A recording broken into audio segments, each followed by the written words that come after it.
for Little Wanderers traditionally helps feed hundreds of families for Thanksgiving, but the pandemic nearly canceled their efforts. Boston 25 News reporter Robert Goulston joining us live now to explain how they pulled it off. Hey, Robert.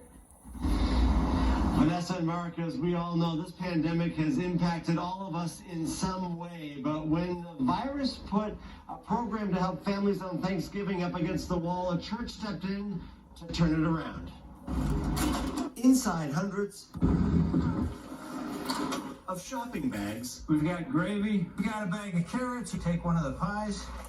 I pop it in here. Volunteers put together everything a family will need to celebrate Thanksgiving. Families that come from backgrounds of abuse and neglect. It's a project the Home for Little Wanderers has been doing for decades. But when the pandemic almost put it, that risk of not happening, the Metropolis said, absolutely, we're going to help out. I kept telling them why I didn't think we'd be able to do it, and they kept telling me why we could do it. We worked together to collect 425 meals, not just turkeys, but entire meals for all of these families. Metropolis of Boston, which oversees more than 60 Greek Orthodox churches in New England, help piece it all together, including offering a larger place to work so volunteers could space out. We couldn't let something like this go away. After the bags are assembled, they're put into social workers' cars and then driven to families throughout the greater Boston area. Why this is a beautiful site is because I know there are going to be 525 new memories built for families to lean on and to turn to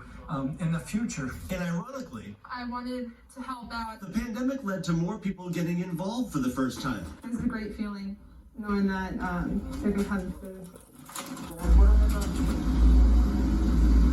And many of those social workers have been returning back here telling us they were able to make those deliveries throughout the greater Boston area. We are live in Roslindale. Robert Goulston, Boston 25 News. Love to see that great work, Robert.